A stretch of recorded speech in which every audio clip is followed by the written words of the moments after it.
আজকে সজনে ফুলের সাথে মুগের ডাল দিয়ে একটা দুর্দান্ত স্বাদের নতুন রেসিপি আপনাদের সঙ্গে শেয়ার করছি। নমস্কার বন্ধুরা, আজকে নতুন একটা রেসিপিতে আপনাদের সবাইকে স্বাগত। এখানে আমি নিয়ে নিয়েছি 100 গ্রাম মতো সজনে ফুল, তার সাথে নিয়ে নিলাম 100 গ্রাম মতো মুগের ডাল। মুগের ডালটাকে প্রথমে জল দিয়ে ভালো করে ধুয়ে একটা স্ট্রেনারের মধ্যে জল ঝরিয়ে রাখার জন্য রেখে দিলাম।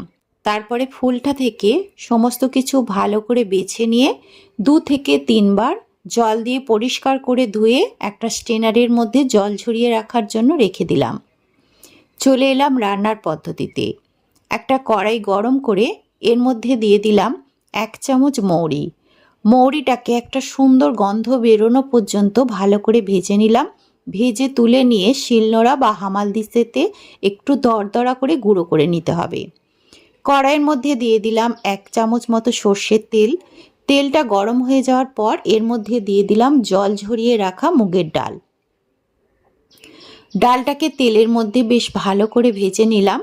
আজকের রেসিপি আপনাদের ভালো লাগলে অনুরোধ রইল চ্যানেলটিকে সাবস্ক্রাইব করে ভিডিওটিতে একটি লাইক করার জন্য। মুগ ডাল ভাজা হয়ে গেলে এর মধ্যে পরিমাণ মতো জল দিয়ে দিলাম, আর এর সাথে দিয়ে দিলাম স্বাদ অনুযায়ী নুন, অল্প একটু হলুদ আর 2টো ফাটিয়ে রাখা এলাচ। সব কিছু মিশিয়ে দিয়ে ডালটাকে 90% মতো সেদ্ধ করে নিলাম। যখন ডালটা 90% সেদ্ধ হয়ে গেল তখন এর মধ্যে দিয়ে দিলাম 1 চামচ মতো আদা বাটা।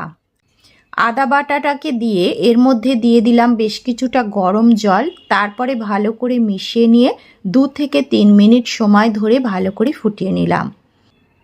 ফুটিয়ে নেওয়ার পর এটাকে গ্যাস থেকে নামিয়ে রাখলাম। এখন কড়াই পরিষ্কার করে কড়াইয়ের মধ্যে 1 চামচ মতো সর্ষের তেল দিয়ে দিলাম, আর ফোড়নের জন্য দিয়ে দিলাম তেজপাতা, শুকনো লঙ্কা, 5 ফোড়ন আর অল্প পরিমাণে হিং।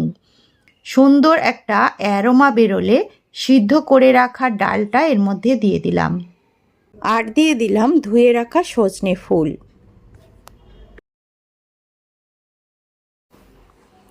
সজনে ফুলটা দেওয়ার সাথে সাথেই আমি ডালটাকে চাপা দিয়ে দিলাম, যাতে ফোড়নের অ্যারোমাটা বেরিয়ে না যায়।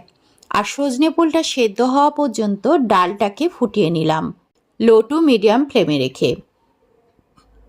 3-4 মিনিট ফুটিয়ে নেওয়ার পর ডালটা ভালোভাবে তৈরি হয়ে গেছে, সজনে ফুলটাও বেশ নরম হয়ে গেছে। এই অবস্থায় আমি এর মধ্যে দিয়ে দিলাম 2টো চেরা কাঁচা লঙ্কা, ভেজে রাখা মৌরি গুঁড়ো 1 চামচ, অল্প পরিমাণ ঘি। সব কিছু মিশিয়ে দিয়ে স্ট্যান্ডিং টাইমে রেখে দিলাম 3 থেকে 4 মিনিট। তারপর গরম গরম ভাত বা রুটি পরোটার সঙ্গে পরিবেশন করুন, খেতে অসাধারণ লাগবে। ডালটা যতটা সুস্বাদুকর ততটা পুষ্টিকরও। আজ তাহলে এই পর্যন্তই, দেখা হবে পরবর্তী রেসিপিতে। ধন্যবাদ।